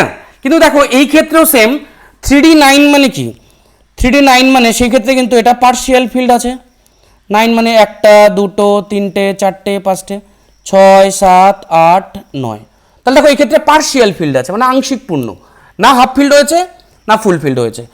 আর 4sটা কি হয়েছে, দেখো 4s এর ক্ষেত্রে 2টো ইলেকট্রন ফুল ফিল্ড আছে, তো একটা অরবিটাল ফুল ফিল্ড আর একটা পার্শিয়াল ফিল্ড, এটা তো ঠিক নয়। তো এই জন্য কি করবে, এবং এই 4s এবং 3dর মধ্যে এনার্জিগত পার্থক্য খুব কম হয়, 4s থেকে একটা ইলেকট্রন চলে যাবে এই ক্ষেত্রে 3dতে, তাহলে আলটিমেট কি হয়ে যাচ্ছে 4s1 হয়ে যাচ্ছে আর 3d 10 হয়ে যাচ্ছে। এর ফলে লাভটা কি, এর ফলে লাভটা হলো 4s যে উপকক্ষ বা 4s যে অরবিটালস আছে সেই অরবিটালটা হলো কি হাফ ফিল্ড, আর 3d যেটা আছে সেটা হয়ে গেল ফুল ফিল্ড। তাহলে একটা ফুল ফিল্ড আর একটা পার্শিয়াল ফিল্ডের চেয়ে একটা হাফ ফিল্ড আর একটা ফুল ফিল্ড বেশি স্টেবল। এই স্টেবিলিটির জন্য আমরা কি করব, এই কপারের ক্ষেত্রে 4s1 3d 10 করব, অর্থাৎ এক্স্যাক্ট কি হয়ে যাবে, তাহলে এক্স্যাক্ট ইলেকট্রনিক কনফিগারেশনটা কি করব আমরা, তাহলে এক্স্যাক্ট আমরা করব 1s2 2s2 2p6 3s2 3p6 4s1 3d10। এটা অ্যাকচুয়াল কপারের ইলেকট্রনিক কনফিগারেশন। পরীক্ষায় যদি কপারের ইলেকট্রনিক বিন্যাস চায় তাহলে কিন্তু এটা লিখলে হবে না, এটা ভুল, কারণ এটা কম স্টেবল। আমাদের সব থেকে যে স্টেবল যে ইলেকট্রনিক কনফিগারেশন সেটা আমাদের পরীক্ষায় খাতায় লিখতে হবে, বুঝতে পারলে? নেক্সট দেখো জিঙ্কের 30টা আছে, এটাও তোমরা নিজেরা বাড়িতে করবে। দেখো 30টা মানে কি এই ক্ষেত্রে তাহলে 3d10, তারপর নেক্সট ইলেকট্রন তাহলে 4s2 করে দেবো আমরা, তাহলে 4s2 3d10 কপারের জিঙ্কের ক্ষেত্রে। আমি জাস্ট আউটার মোস্ট সেলে লিখছি, দেখো এটা লিখছি আমি 30টা যেহেতু, তাহলে আমি আর্গন পর্যন্ত লিখছি 18টা, তারপর কি 4s2 20টা আর 3d10, তাহলে আলটিমেট আমাদের কি হয়ে যাচ্ছে 30টা ইলেকট্রন হয়ে যাচ্ছে। তো আমরা এইভাবেও এই আর্গন দিয়ে বা কোনো একটি ধরো ওর সামনের যে নিষ্ক্রিয় মৌল আছে, নোবেল গ্যাস আছে, তাকে লিখেও আমরা ইলেকট্রন বিন্যাস করতে পারি। যেমন কপারের ক্ষেত্রে আমরা এরকম দেখো 1s থেকে 2s 2p এই পর্যন্ত আমাদের আর্গনের ইলেকট্রনিক কনফিগারেশন, তাই না? তাহলে আমি কপার ইলেকট্রন বিন্যাস লিখতে চাইলে আমরা এরকম লিখতে পারতাম, আর্গন 18টা চলে গেল, 4s1 3d10, এটা লিখলেও আমাদের ঠিক। যদি আমরা এইভাবে লিখতাম, দেখো আর কিভাবে লেখা যায়, আর্গন 3d10 4s1, দেখো যেহেতু এটা কি তাহলে সুন্দর প্যাটার্ন হচ্ছে, 3 মানে কম প্রিন্সিপাল কোয়ান্টাম নাম্বার, সেটাকে আগে লিখছি, পরে আমরা এটা লিখছি। এইভাবে তোমরা লিখতে পারো, তাহলে তোমরা এইভাবে লিখতে পারো, তোমরা এইভাবে লিখতে পারো, তোমরা এইভাবে লিখতে পারো, 3 ভাবেই কিন্তু ইলেকট্রন বিন্যাস লেখা যায়। জিঙ্কের ক্ষেত্রে আমি আর কিভাবে লিখতে পারতাম, আর কিভাবে লিখতে পারতাম, দেখো আর্গন দিলাম, 3d10টাকে প্রথমে নিয়ে আসলাম আর 4s2টাকে এইভাবে নিয়ে গেলাম। তাহলে লেখার সময়, ফাইনাল লেখার সময় আমরা এরকম করতে পারি, কিন্তু ইলেকট্রন ঢোকার সময় কিন্তু 4s আগে ঢুকবে, তারপর 3d-তে ঢুকবে। ইলেকট্রন প্রবেশের সময় কিন্তু আগে 4s আগে লোয়ার এনার্জি লেভেলে ঢুকবে, তারপর হায়ার এনার্জি লেভেলে যাবে, অ্যাকর্ডিং টু আউটবাউ প্রিন্সিপাল। আগে তুমি গ্রাউন্ড ফ্লোরের কাজ করবে, তারপরে ফার্স্ট ফ্লোরের কাজ করবে, সেকেন্ড ফ্লোরের কাজ করবে, তারপর থার্ড ফ্লোরের কাজ করতে পারো। তুমি হঠাৎ করে থার্ড ফ্লোরের কাজ করতে পারো? একদম না। ঠিক আছে, এবার দেখো আমি কিছু এক্সেপশন, তাহলে এই ক্ষেত্রে আমরা দুটো এক্সেপশন পেলাম এই ক্ষেত্রে। কি কি? এক পেলাম কপার, এক পেলাম ক্রোমিয়াম। কপারের ক্ষেত্রে 29 আর ক্রোমিয়ামের ক্ষেত্রে 24। কপারের ক্ষেত্রে আউটার মোস্ট সেলে 4s2 3d9 না হয়ে কি হলো 4s1 3d10 স্টেবিলিটির জন্য। আর ক্রোমিয়ামের ক্ষেত্রে কি হলো, ক্রোমিয়ামের ক্ষেত্রে 4s2 3d4 না হয়ে গেল কি 4s1 3d5 স্টেবিলিটির জন্য। তো এই যে আমি বারবার করে স্টেবিলিটির দোহাই দিচ্ছি, অ্যাকচুয়াল স্টেবল কেন হচ্ছে, তো সেই জিনিস বোঝার জন্য বুঝবো আমরা এবার। তো আমি প্রথমে হেডিং করেছি reason for stability of half field and full field electronic configuration, যে হাফ ফিল্ড এবং ফুল ফিল্ড ইলেকট্রনিক কনফিগারেশনকে হলে যে বেশি স্টেবল হয় তার কারণটা কি। দেখো তার কারণ প্রথমে আমি বলছি, সেটা কি সিমেট্রিক্যাল ডিস্ট্রিবিউশন অফ ইলেকট্রনস। দেখো সিমেট্রিক্যাল মানে কি, সিমেট্রিক্যাল মানে দেখো D5 যেখানে আছে, আমি একটা আমি দেখো সবগুলো অরবিটালের ক্ষেত্রে মানে ডি এর 5টি ছেলে প্রত্যেকেই একটি করে আপেল পেয়েছে। তো কারোর মধ্যে কোনো ঝামেলা না, আমাকে কেন দুটো দিলি, আমাকে কেন 3টে দিলি, আমাকে কেন দিলি না, তো এই ব্যাপারগুলো নেই, তাই তো। কিন্তু যখন আমরা D6 করছি তখন দেখো এই ক্ষেত্রে একটা এককভাবে প্রবেশ করলো অ্যাকর্ডিং টু হুন্স, এবং লাস্টে আরেকটা থাকলো, আরেকটা দেখা গেলো আমি প্রথম ছেলেকে দিলাম। তাহলে এই ক্ষেত্রে বাকি সবার কিন্তু একটা প্রবলেম হচ্ছে, কেন ও দুটো পেলো, কেন আমরা পেলাম না। তাহলে এই জন্য কি হচ্ছে, সেখানে আনসিমেট্রিক্যাল ডিস্ট্রিবিউশন হচ্ছে। তো এই আনসিমেট্রিক্যাল ডিস্ট্রিবিউশনের জন্য এই আমাদের 3d6 এর তুলনায় 3d5 যেহেতু হাফ ফিল্ড, এই হাফ ফিল্ড এটা কিন্তু বেশি স্টেবল হবে। কার থেকে? এটা পার্শিয়াল ফিল্ড, বোঝা গেল, এটা পার্শিয়াল ফিল্ড। দেখো D9 আর D10, D9 এর ক্ষেত্রে কি হয়, দেখো আমি কপারের ক্ষেত্রে D9 করছিলাম, তো D9 প্রথমে ছিল এরকম 1 2 3 4 5 6 7 8 9। দেখো এই ক্ষেত্রে 4টা ছেলে 4টা অরবিটাল পেলো দুটো করে, আর একজন পেলো একটা। এটা কি সিমেট্রি না আনসিমেট্রি? এটা কি সিমেট্রি না আনসিমেট্রি ডিস্ট্রিবিউশন? অবশ্যই আনসিমেট্রিক্যাল ডিস্ট্রিবিউশন। তো এটা না হয়ে চাইছে কি, যে সবাই যাতে যদি 10টা ইলেকট্রন থাকে, তাহলে তোমরা দেখো 10টা ইলেকট্রন থাকলে কি হচ্ছে, 10টা ইলেকট্রন থাকলে প্রত্যেকেই দুটো করে পাচ্ছে, প্রত্যেকে দুটো করে পেলে কারো কোনো প্রবলেম নেই। অর্থাৎ এই ক্ষেত্রে কিন্তু সিমেট্রিক্যাল ডিস্ট্রিবিউশন, যার জন্য 3D9 এর চেয়ে 3D10 এর স্টেবিলিটি বেশি। এটা পার্শিয়াল বা আংশিক, আর এটা ফুলফিল্ড। তার মানে এটা আমাদের বেশি স্টেবল হবে। ওকে, এবার দেখো নেক্সট আমাদের এক্সচেঞ্জ এনার্জি দিয়েও আমরা ব্যাখ্যা করতে পারি। আমরা কি জানি? আমরা জানি যার এনার্জি কম তার স্টেবিলিটি বেশি, যার এনার্জি কম তার স্টেবিলিটি বেশি। তোমরা একটা জিনিস লক্ষ্য করেছো হয়তো, আমরা দেশি মুরগি আর পোলট্রি মুরগি দেখেছি। তো দেখো দেশি মুরগির মারাত্মক এনার্জি, ও এক গাছ থেকে এক গাছে লাফিয়ে যাচ্ছে, দৌড়াচ্ছে, খেলছে। আর পোলট্রি মুরগিগুলো এক জায়গায় চুপচাপ বসে আছে, শুধু ওখানেই ভাইব্রেশন হচ্ছে, নড়াচড়া করছে ওইটুকুর মধ্যে। কারণ ওদের এনার্জি কম, স্টেবিলিটি বেশি। এনার্জি কম, স্টেবিলিটি বেশি। কিন্তু দেশি মুরগিগুলোর ক্ষেত্রে কি দেখতে পাচ্ছি? যে energy maximum are very unstable, কোনো জায়গায় ফিক্স থাকছে না, এক এক সময় এক জায়গায় যাচ্ছে। তো যার ক্ষেত্রে এনার্জি যত কম তার স্টেবিলিটি তত বেশি। দেখো D4 এর ক্ষেত্রে আর D5 এর ক্ষেত্রে কি দেখবো আমরা? দেখো D4 থেকে কেন D5 হতে চায়, দেখো D4 এর ক্ষেত্রে এরা কি করতে পারে? এক্সচেঞ্জ করতে পারে নিজেদের জায়গা। ধরো তোমরা চারজন বন্ধু বসে আছো, তো প্রত্যেকের জায়গায় এক্সচেঞ্জ করলে কি হবে? তুমি একবার উঠছো, উঠে আবার বসছো, তাহলে তোমার কিছু উঠতে এনার্জি লাগবে, বসতে এনার্জি লাগবে, আবার সেখান থেকে উঠছো, বসছো। তো এইভাবে কি হবে? এনার্জি প্রয়োজন হবে এবং এনার্জি তোমার ধীরে ধীরে লস হতে থাকবে এবং একটা টাইমে তোমার এনার্জি অনেকটাই কমে যাবে এবং অনেকটা কমে গিয়ে তুমি বলবে থাক আর আমি উঠবো না। অর্থাৎ সেই ক্ষেত্রে কি তুমি একটা স্টেবল ভাবে চলে আসবে। তো দেখো এই ক্ষেত্রে 4টা ইলেকট্রন যদি থাকে তাহলে তারা কিভাবে এক্সচেঞ্জ করতে পারে? দেখো এই ইলেকট্রন একবার এখানে আসতে পারে, ঠিক আছে, তখন অটোমেটিক এই ইলেকট্রন এখানে চলে আসবে, এই ইলেকট্রন এখানে চলে আসবে। আবার দেখো এই ইলেকট্রনটা এখানেও যেতে পারে, আবার দেখো এই ইলেকট্রনটা এখানেও আসতে পারে। অর্থাৎ এই একটা ইলেকট্রন কত জায়গায় যেতে পারে? এই একটা ইলেকট্রন 3 জায়গায় যেতে পারে, 3 প্লাস দেখো এই ইলেকট্রনটা কোথায় যেতে পারে? এই ইলেকট্রনটা আসতে পারে এখানে আর এখানে, ঠিক আছে, তাহলে এর দুবার এক্সচেঞ্জ হতে পারে। আর দেখো এই ইলেকট্রনটা এখানে একবার আসতে পারে, তাহলে এ আসতে পারে একবার। তাহলে দেখো প্রথমে কি হচ্ছে, আমি কেন বলছি তোমরা ভাবতে পারো প্রথম ইলেকট্রনটা 3 জায়গায় করছে, যখন 3 জায়গায় যাচ্ছে, এ যখন এখানে যাচ্ছে অটোমেটিকই এখানে চলে আসছে, যার জন্য আমি প্রত্যেকটা ক্ষেত্রে দেখাচ্ছি না। তাহলে টোটাল এক্সচেঞ্জ হবে আমাদের কত? 3 3 এ 6 টাইম। তাহলে 4টা যদি আমাদের ইলেকট্রন থাকে তাহলে সেই ক্ষেত্রে আমাদের এক্সচেঞ্জ কতবার হবে? এক্সচেঞ্জ হবে আমাদের 6 টাইম। তো আমি ধরে নিচ্ছি যে প্রত্যেক ক্ষেত্রে যদি আমাদের 10 কিলো জুল করে এনার্জি রিলিজ হয়, 10 কিলো জুল করে, তাহলে টোটাল কত কিলো জুল এনার্জি রিলিজ হচ্ছে এই ক্ষেত্রে? 60 কিলো জুল। কিন্তু ধরো D5 এর ক্ষেত্রে আমাদের এক্সচেঞ্জ কতবার হতে পারে? D5 এর ক্ষেত্রে দেখো এ এখানে আসতে পারে, এখানে যেতে পারে, এখানে যেতে পারে, এখানে যেতে পারে। প্রথম ইলেকট্রনটার জন্য 4 বার এক্সচেঞ্জ হতে পারে। সেকেন্ড ইলেকট্রনের জন্য এখানে আসতে পারে, এখানে আসতে পারে, এখানে আসতে পারে, অর্থাৎ 3 বার। এটার জন্য এখানে যেতে পারে, এখানে যেতে পারে, অর্থাৎ 2 টাইমস, আর এটা এখানে আসতে পারে, অর্থাৎ 1 টাইমস। কত হচ্ছে? 4 3 7, 7 3 10, ইকুয়াল টু 10 টাইমস। একবার এক্সচেঞ্জে কত এনার্জি নষ্ট হচ্ছে? 10 কিলো জুল। তাহলে দেখো এই ক্ষেত্রে 100 কিলো জুল এনার্জি কিন্তু সে রিলিজ করবে।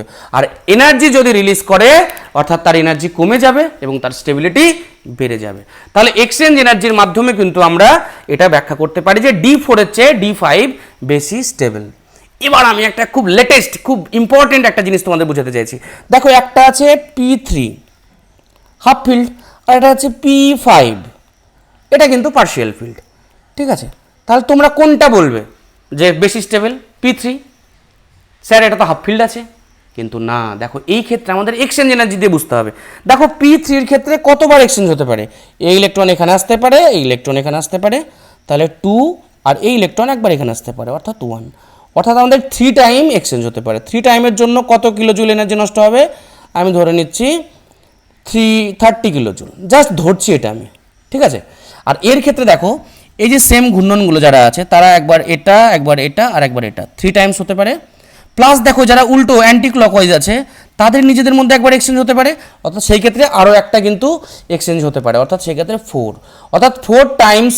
অর্থাৎ আমি যদি ধরে নিই একবার এক্সচেঞ্জে 10 কিলো জুল করে লাগছে, তাহলে আমাদের টোটাল 40 কিলো জুল এনার্জি কিন্তু নষ্ট হচ্ছে। তাহলে কোন ক্ষেত্রে বেশি এনার্জি নষ্ট হচ্ছে? তাহলে আমাদের কিন্তু বুঝতে পারছি আমরা P5 এর ক্ষেত্রে, অর্থাৎ P3 থেকে কিন্তু P5 এর স্টেবিলিটি বেশি, এটা কিন্তু মাথায় রাখতে হবে, ঠিক আছে। এই জন্য আমি এখানে ট্রিপল স্টার দিয়েছি, P3 থেকে P5। যদিও তোমাদের এই ধরনের কোশ্চেন এখনো পর্যন্ত আসবে না, কিন্তু তোমরা জাস্ট বুঝে নাও যে অ্যাকচুয়াল কারণটা কি। অ্যাকচুয়াল কারণ এক্সচেঞ্জ এনার্জি, যে যত বেশি এনার্জি রিলিজ করবে সে তত এনার্জি তার কমে যাবে এবং তার স্টেবিলিটি তত বাড়বে। এবার দেখো ইলেকট্রনিক কনফিগারেশন অফ আয়ন্স। আয়ন্সের কয়েকটা ইলেকট্রনিক কনফিগারেশন করবো আমরা। দেখো এই ক্ষেত্রে ফ্লুরিনের নর্মালি হয় নটা প্রোটন আছে, 9টা ইলেকট্রন আছে, কিন্তু তারপরে আমরা দেখতে পাচ্ছি একটা নেগেটিভ চার্জ আছে, অর্থাৎ একটা ইলেকট্রন বেড়ে গেছে। তো টোটাল ইলেকট্রন কতগুলো হচ্ছে? টোটাল ইলেকট্রনস হচ্ছে 10টি। তাহলে ফ্লুরিন মাইনাসের ক্ষেত্রে ইলেকট্রন মাইনাস কী করে করবো? 1s2 2s2 2p6, 10টি হয়ে গেল জাস্ট, তাই তো? দেখো সোডিয়াম প্লাসের ক্ষেত্রেও আমাদের 11টা ওর প্রোটন থাকে, 11টা ইলেকট্রন থাকে, কিন্তু একটা ইলেকট্রন বেরিয়ে গেছে, একটা ইলেকট্রন অপসারিত হয়েছে, লস হয়েছে, যার জন্য একটা পজিটিভ চার্জ হয়েছে। তো সেই ক্ষেত্রেও কিন্তু 10টি ইলেকট্রন অর্থাৎ সেম ইলেকট্রন বিন্যাস হবে। ক্লোরিনের ক্ষেত্রে নর্মালি হয় ক্লোরিনের 17টা প্রোটন অর্থাৎ 17টা ইলেকট্রন, একটা নেগেটিভ চার্জ দেখতে পাচ্ছি, তার মানে সেটা কী হবে? তার মানে সেটা 18টা ইলেকট্রন হয়ে গেছে। 18টা মানে 1s2 2s2 2p6 3s2 3p6। ওকে, Mg2 প্লাসের ক্ষেত্রে এমজির হয় 12টা, সেখান থেকে 2টো ইলেকট্রন বেরিয়ে গেছে, তো সেই ক্ষেত্রে কী হবে? সেই ক্ষেত্রেও কিন্তু 10টা ইলেকট্রন বিন্যাস হবে। ক্যালসিয়ামের ক্ষেত্রেও সেম। এবার চলে আসবো আমরা আয়রনের ক্ষেত্রে। দেখো আয়রনের টোটাল 26টা ইলেকট্রন, তো আমি প্রথমে এফির ইলেকট্রন বিন্যাস করছি, জাস্ট এফি 2+ করার আগে। কেন তার কারণ তোমরা বুঝে যাবে। দেখো এফির ক্ষেত্রে 1s2 2s2 2p6 3s2 3p6 4s2 আর 3d6, 26টা ইলেকট্রন। এবার দেখো এই 26টা ইলেকট্রনের মধ্যে সব থেকে বাইরের ইলেকট্রন কোনটা? সবচেয়ে বাইরের ইলেকট্রন 4s, কারণ এটা 4 নম্বর কক্ষপথ। এটা দেখো এটা 1 নম্বর কক্ষপথ, এটা 2 নম্বর কক্ষপথ, এটা 3 নম্বর কক্ষপথ, 3ডিও 3 নম্বর কক্ষপথ, কিন্তু এটা 4s হচ্ছে বাইরের। মানে ধরো এরকম আছে, এটা নিউক্লিয়াস 1 2 3 এই 4, ঠিক আছে? তাহলে দেখো 4 নম্বর কক্ষপথে 2টো ইলেকট্রন আছে। এবার তুমি সেখান থেকে যদি 2টো ইলেকট্রন বের করতে চাও, তাহলে তুমি কোত্থেকে বের করবে? তাহলে কি বাইরে বাদ দিয়ে কি ভেতর থেকে অর্থাৎ 3d6 থেকে বেরোবে? একদম না। অর্থাৎ তুমি ধরো 4টা জামা পরে আছো, 4টা জামা যদি তোমাকে খুলতে হয় প্রথম, তাহলে কোত্থেকে? তুমি কি ভেতর থেকে খুলতে পারবে? খুলতে পারবে না। তাহলে তোমাকে জামা খুলতে গেলে প্রথম জামাটা তোমাকে খুলতে হবে, যেটা সবার উপরে আছে। তো এর জন্য যখন ইলেকট্রনকে আমরা বের করব, তখন আমাদের আউটার মোস্ট সেল এই ক্ষেত্রে কিন্তু এটা আউটার মোস্ট সেল থেকে আমাদের ইলেকট্রন বের করতে হবে। 2টো ইলেকট্রন তাহলে কোত্থেকে বেরোবে? 4s থেকে। অর্থাৎ Fe2+ এর ইলেকট্রন বিন্যাস হবে 1s2 2s2 2p6 3s2 3p6 আর 3d6। 4s থেকে 2টো ইলেকট্রন বেরিয়ে গেল। ভুল করে কোনোভাবেই কিন্তু 3d থেকে ইলেকট্রন বের করবে না, ঠিক আছে? কপার প্লাস, তো কপার ইলেকট্রন বিন্যাস কি? কপারের আমি জাস্ট ইলেকট্রন বিন্যাস করছি। দেখো কপারের ক্ষেত্রে কি হয়? আর্গন 18, তারপরে হয় 4s1 আর 3d10। দেখো এই ক্ষেত্রে কপার প্লাস যদি করতে হয়, অর্থাৎ একটা ইলেকট্রন বেরিয়ে গেছে, কোত্থেকে ইলেকট্রন বের করবে? আউটার মোস্ট সেল থেকে। তো আউটার মোস্ট সেল কোনটা? আউটার মোস্ট সেল হলো 4s। ভুল করেও 3d থেকে বের করবে না। তাহলে সেই ক্ষেত্রে কি হবে? কপার প্লাসের ক্ষেত্রে কি হবে? কপার প্লাসের ক্ষেত্রে হবে আর্গন, মানে 18টা চলে গেল, আর 3d10। এটা হচ্ছে কপার প্লাসের ইলেকট্রন বিন্যাস। আর কপার 2+, মানে আবার আরেকটা ইলেকট্রন বের করতে হবে, তখন আমাদের কিছু করার নেই, কারণ আমাদের লাস্টে 3d আছে, তখন আমরা 3d থেকে বের করব, অর্থাৎ আর্গন 3d9, ঠিক আছে? জিঙ্ক 2+, তাহলে আমাদের জিঙ্ক প্রথমে চেক করে নিই। জিঙ্কের ক্ষেত্রে কি আছে? আর্গন, এটা জিঙ্কের ক্ষেত্রে করছি আমি, জিঙ্ক আর্গন 4s2 3d10।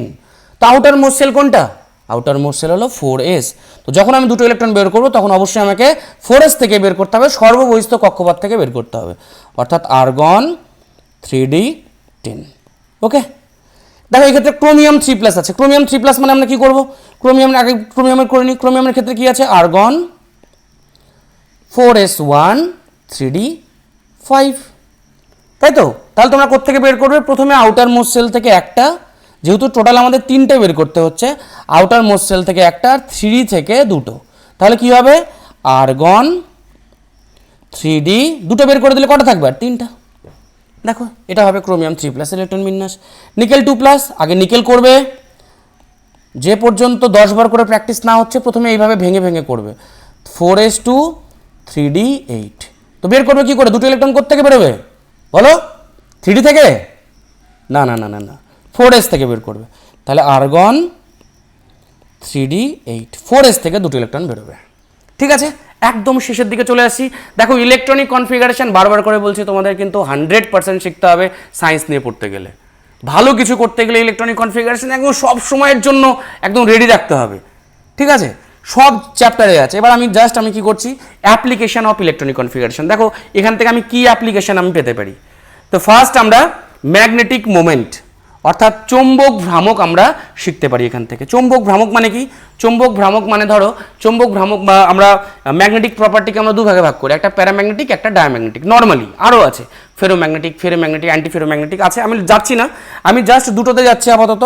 একটা আমি বললাম ডায়াম্যাগনেটিক, একটা হলো প্যারাম্যাগনেটিক। ডায়াম্যাগনেটিক মানে হচ্ছে যারা চৌম্বক দ্বারা হালকা বিকর্ষিত হবে, আর প্যারাম্যাগনেটিক মানে হলো যারা চুম্বক দ্বারা আকৃষ্ট হবে। দেখো আমরা ছোটবেলা থেকে সবাই করেছি যে আয়রন বা লোহা চুম্বক দ্বারা আকৃষ্ট হয়। কেন চুম্বক দ্বারা আকৃষ্ট হয়? দেখো এই ক্ষেত্রে আমরা যখন আয়রন ইলেকট্রন বিন্যাস করি তখন দেখি আমরা আয়রন 4s2 3d6। 3d6 মানে এর যদি আমি এরকম বক্স করে দেখাই তাহলে আমরা দেখতে পাবো 6টা ইলেকট্রন আছে, 1টা 2টা 3টা 4টা 5টা, এই 6টা, তাই তো, এই 6টা। অর্থাৎ এই ক্ষেত্রে আমরা দেখতে পাচ্ছি যে 4টা আমাদের আনপেয়ার্ড ইলেকট্রন আছে। যদি 4টা আনপেয়ার্ড ইলেকট্রন থাকে তাহলে মিউ এর জায়গায় আমরা 4 বসিয়ে দেবো, এন এর জায়গায়। তাহলে n 4 × 4 + 2 bm। bm মানে বোর ম্যাগনেটন। তাহলে কত হচ্ছে 6 আর 4 6 × 4 মানে 24, তাহলে √24 বোর ম্যাগনেটন। মান কত আসবে? 4 পয়েন্ট সামথিং একটা ভ্যালু আসবে, ঠিক আছে? তার মানে কি মিউ এর একটা যদি ভ্যালু থাকে, মিউ যদি 0 না হয় তাহলে সেটা হবে প্যারাম্যাগনেটিক, অর্থাৎ চুম্বক দ্বারা আকর্ষিত হবে। আর যদি জিঙ্কের ক্ষেত্রে যদি করতে যাই তাহলে কি হবে? জিঙ্কের ক্ষেত্রে দেখো, জিঙ্কের ক্ষেত্রে আর্গন 4s2 3d10। দেখো 3d10 মানে কি? এটা ফুলফিল্ড আছে। ফুলফিল্ড মানে প্রত্যেকটাতে 2টো করে ইলেকট্রন আছে, কোনো আনপেয়ার্ড ইলেকট্রন নেই। আর আনপেয়ার্ড ইলেকট্রন যদি না থাকে তাহলে মিউ কি হবে? মিউ = √0 × 0 + 2bm, অর্থাৎ সেই ক্ষেত্রে হবে 0। তো 0 হওয়ার জন্য তাহলে জিঙ্ক কি হবে? ডায়াম্যাগনেটিক। ওকে, নেক্সট আমরা কি করতে পারি? Determination of blocks. এই ইলেকট্রন বিন্যাস দেখে যে একটা এলিমেন্ট, এই যে ফসফরাস, ফসফরাস কোন ব্লকের এলিমেন্ট সেটা আমরা যাচাই করতে পারি, সেটা আমরা আইডেন্টিফাই করতে পারি। তো আমরা দেখতে পাচ্ছি এখানে পি অর্থাৎ ফসফরাস আছে পি উপকক্ষে, পি সাবসেলে। তো লাস্ট ইলেকট্রনটা পি সাবসেলে প্রবেশ করেছে, লাস্ট ইলেকট্রনটা পি সাবসেলে প্রবেশ করেছে। 3টা ইলেকট্রন 1 2 3, লাস্ট ইলেকট্রনটা পিতে প্রবেশ করেছে। তো লাস্ট ইলেকট্রন যে উপকক্ষে প্রবেশ করবে সেই মৌলের ব্লক হবে সেটাই। অর্থাৎ ধরো তুমি আগে কোনো একটা ব্লকে ছিলে, লাস্ট তুমি এসে নিয়ে তোমার রিসেন্ট ব্লকে আসছো, তো তোমাকে সেই ব্লকের এলিমেন্ট বা সেই ব্লকের মানুষ তোমাকে বলা হচ্ছে। তো ফসফরাস তাহলে কি? ফসফরাস তাহলে আমাদের পি ব্লক এলিমেন্ট। ডিটেলসে শেখাবো আমরা পিরিয়ডিক টেবিলে। দেখো স্ক্যান্ডিয়ামের ক্ষেত্রে লাস্ট ইলেকট্রন কোথায় প্রবেশ করছে? ডিতে। তো যার জন্য এটাকে আমরা বলবো ডি ব্লক এলিমেন্ট। ওকে, নেক্সট আমরা কি করতে পারি? ইলেকট্রনিক কনফিগারেশন দেখে আমরা determination of group and period, অর্থাৎ শ্রেণী এবং পর্যায় আমরা বের করতে পারি। দেখো শ্রেণী এবং পর্যায়, আমি ডিটেলসে শ্রেণী পর্যায় কি করে বের করা হয় তার একটা ভিডিও তোমাদেরকে করে দেবো, সেটা পিরিয়ডিক টেবিলে আছে। তো সেই ক্ষেত্রে দেখো আমি যদি এখান থেকে ডিরেক্ট আমি যদি দেখতে চাই তাহলে এই ক্ষেত্রে আমরা দেখতে পাবো যেটা প্রথমে পি ব্লক এলিমেন্ট, এর পিরিয়ড হবে 2 আর গ্রুপ হবে 15। কি করে করলাম অন্য ভিডিওতে দেখাবো, ঠিক আছে? তো দেখো এটার ক্ষেত্রে আমরা দেখতে পাচ্ছি এটা এস ব্লক এলিমেন্ট, কারণ লাস্ট ইলেকট্রনটা এসে প্রবেশ করেছে, তাহলে এটা এস ব্লক এলিমেন্ট, ঠিক আছে? এবং এর পিরিয়ড হচ্ছে 3 আর গ্রুপ হলো 2। তো এইভাবে আমরা কি করতে পারি? ইলেকট্রনিক কনফিগারেশন দেখে গ্রুপ বা পিরিয়ড কিন্তু আমরা বের করতে পারি। এই গ্রুপ পিরিয়ড বের করার নিয়ম আমি পরের একটা ভিডিওতে তোমাদের দিয়ে দেবো। আর ভ্যালেন্সি ইকুয়াল টু যে অপরের সঙ্গে যুক্ত হওয়ার যে ক্ষমতা। তো আমরা দেখতে পাচ্ছি সোডিয়ামের ইলেকট্রন বিন্যাস যদি দেখি 1s2 2s2 2p6 3s1, ওর আউটার মোস্ট সেলে কয়টা ইলেকট্রন আছে? একটি, অর্থাৎ সোডিয়ামের ভ্যালেন্সি হবে 1। আউটার মোস্ট সেলে যতগুলো ইলেকট্রন থাকবে ভ্যালেন্সি আমরা তত করে দেবো। আউটার মোস্ট সেলে যতগুলো ইলেকট্রন থাকবে ভ্যালেন্সি আমরা তত করব। কিছু কন্ডিশন আছে, সেই কন্ডিশনগুলো আমরা ধীরে ধীরে ভ্যালেন্সি যখন ডিটেলসে শিখবো তখন জানাবো। দেখো কার্বনের ক্ষেত্রে আউটার মোস্ট সেলে কয়টা ইলেকট্রন আছে? 1s2 2s2 2p2। Outer most sell কোনটা? 2 আর 1 হচ্ছে ইনার সেল। তো 2s এর আর 2p এর মধ্যে টোটাল ইলেকট্রন কতগুলো 4, তো 4 মানে কার্বনের ভ্যালেন্সি কত 4, তোমরা জানো কার্বনের ভ্যালেন্সি 4, কার্বনের ভ্যালেন্সি 4। ওকে, ঠিক আছে, তাহলে এইভাবে আমরা করতে পারি। এবং লাস্ট ভেরি ভেরি ইম্পর্টেন্ট, যেগুলো আমাদের পরীক্ষায় আসার সম্ভাবনা সবচেয়ে বেশি, কিছু এক্সেপশনাল ইলেকট্রনিক কনফিগারেশন। যেমন ধরো ফার্স্ট আমরা ক্রোমিয়ামের ক্ষেত্রে তোমরা বুঝে গেলে যে সেটা 4s1 হয়ে যাবে, 4s1 3d5। কপারের ক্ষেত্রে আমাদের কি হবে, কপারের ক্ষেত্রে হবে আমাদের 4s1 3d10। কেন, তার কারণ আমি বলে দিলাম, কারণ স্টেবিলিটি, এনার্জি কমিয়ে স্টেবল হবে, এটাই হচ্ছে গল্প। তারপর নেক্সট আছে মলিবডেনাম। দেখো এই মলিবডেনামের ক্ষেত্রে আমরা কি করব, এই ক্ষেত্রে আমরা দেখতে পাচ্ছি ক্রিপ্টন 5s1 4d5। আর প্যালাডিয়ামের ক্ষেত্রে তো মারাত্মক এক্সেপশন, প্যালাডিয়ামের ক্ষেত্রে আমরা কি করব, ক্রিপ্টন, দেখো এই ক্ষেত্রে জাস্ট আমরা 4d10 করে দেব আর 5sকে 0 রাখবো স্টেবিলিটির জন্য, d10 ফুলফিল ইলেকট্রনিক কনফিগারেশন পাচ্ছে। ঠিক আছে, সিলভারের ক্ষেত্রে আমরা কি করব, সিলভারের ক্ষেত্রে আমরা করব জাস্ট এখানে তোমরা বুঝে যাচ্ছ 5s থেকে একটা ইলেকট্রন 4 দিতে পাঠাবো, তাহলে কি হচ্ছে ক্রিপ্টন 4d10 5s1। আর গ্যাডোলিনিয়ামের ক্ষেত্রে আমরা কি করব, গ্যাডোলিনিয়াম কিন্তু নিটে আসে, কিন্তু খুব ইম্পর্টেন্ট, হ্যাঁ, জেনন 4f7, 7 মানে হাফ ফিল্ড, এফ উপকক্ষের 7টি অরবিটাল হাফ ফিল্ড হচ্ছে, তাহলে সেখান থেকে 5d1 6s2। ঠিক আছে, প্ল্যাটিনামের ক্ষেত্রে কি করব, জেনন 4f14। আর এই ক্ষেত্রে আমরা কি করব, জাস্ট এটা এক্সক্লুসিভ, প্ল্যাটিনামটা কিন্তু এক্সক্লুসিভ। এই ক্ষেত্রে আমরা কি করব, এই ক্ষেত্রে আমরা 5d9 করব আর 6s1 করব, কারণ 5d8 এর চেয়ে d9 বেশি stable. You can explain it by exchange energy. তাহলে এটাও কিন্তু আমাদের মাথায় রাখতে হবে, প্ল্যাটিনাম।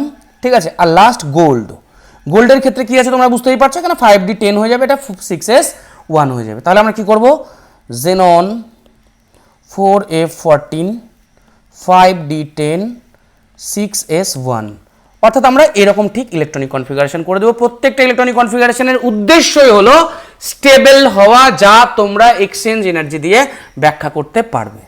আশা করি তোমরা পুরো ইলেকট্রনিক কনফিগারেশন ডিটেলসে শিখেছো। তোমরা মারাত্মকভাবে প্র্যাকটিস করো, অনেক বেশি প্র্যাকটিস করো, কারণ ইলেকট্রনিক কনফিগারেশন ছাড়া কিন্তু কেমিস্ট্রি শেখা যাবে না। বুঝতে পারলে? সবাই খুব ভালো করে পড়াশোনা করো, খুব সুস্থ থাকো। এই ভিডিওটা পুরোটা দেখার জন্য সবাইকে থ্যাংক ইউ। সবাই খুব ভালো করে প্রিপারেশন নাও। এবং লাস্ট আমি আর তোমাদের নিটের দুটো কোশ্চেন সলভ করিয়ে দিচ্ছি। তো দেখো এই ক্ষেত্রে আমি কি করবো, একটা 2019-এ এসেছিল, দেখো 4d 5p 5f and 6p orbital are arranged in the order of decreasing energy, the correct option। দেখো এনার্জির ডিক্রিজিং অর্ডারে সাজানো হয়েছে, মানে এনার্জির ডিক্রিজিং অর্ডার মানে কি, বড় থেকে ছোটতে সাজানো হয়েছে। তো এনার্জি তোমরা কি করে বের করবে, এনার্জি বের করার জন্য n+l রুল মানে কি 5f মানে এটা n আর এটা কি, এটা হচ্ছে l। তো এর ক্ষেত্রে কত হচ্ছে, এর ক্ষেত্রে আমাদের কত হচ্ছে, এর ক্ষেত্রে 5 + l মানে 3 মানে 8। তো এইভাবে তোমরা প্রত্যেকটা চেক করবে, এবং এখান থেকে আমি বুঝতেই পারছি যে এখানে 5f 6p 5p 4d আমাদের সঠিক উত্তর হবে এটা। সবগুলো তোমরা চেক করবে, চেক করে নিয়ে আমাকে উত্তরটা আবার জানাবে। দেখো এই ক্ষেত্রে কি বলছে, the number of D electrons in Fe2+ is not equal to the number of electrons in which one of the following. দেখো কি বলছে, Fe2+ এর মধ্যে কতগুলো ডি ইলেকট্রন আছে। Fe2+ এর ইলেকট্রন বিন্যাস আমরা জানি, আর্গন 3d6। আমরা দেখতে পাচ্ছি ডিতে তাহলে 6টা ইলেকট্রন আছে। তো কোনটার মধ্যে 6টা ইলেকট্রন নেই সেটা আমাদের চেক করতে হবে। বলছে D electrons in Fe।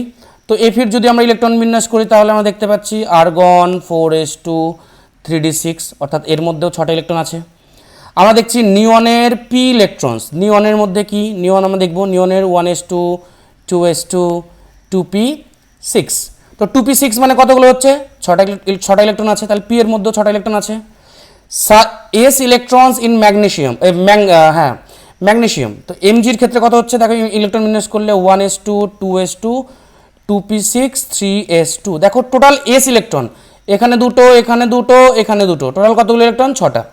R p electrons in Cl, p electrons আমরা দেখবো সিএল এর ক্ষেত্রে 1s2 2s2 2p6 3s2 3p5, তো কতগুলো হচ্ছে এখানে p6 আর এখানে p5, তাহলে টোটাল হয়ে যাচ্ছে 11টা ইলেকট্রন। তার মানে কি সেটা 6টার সাথে মিলছে না, তো যার জন্য আমাদের সঠিক উত্তর হবে এটা। ঠিক আছে, দেখো এত সহজ সহজ কোশ্চেন আমাদের কিন্তু নিট জেইতে আসবে। এর জন্য কি করতে হবে, পুরো ইলেকট্রনিক কনফিগারেশনটা তোমাদের খুব ভালো করে মাথায় রাখতে হবে। ঠিক আছে, তো আজকের মতো আমরা এখানেই তাহলে শেষ করছি, দেখা হচ্ছে খুব তাড়াতাড়ি নেক্সট ভিডিওতে।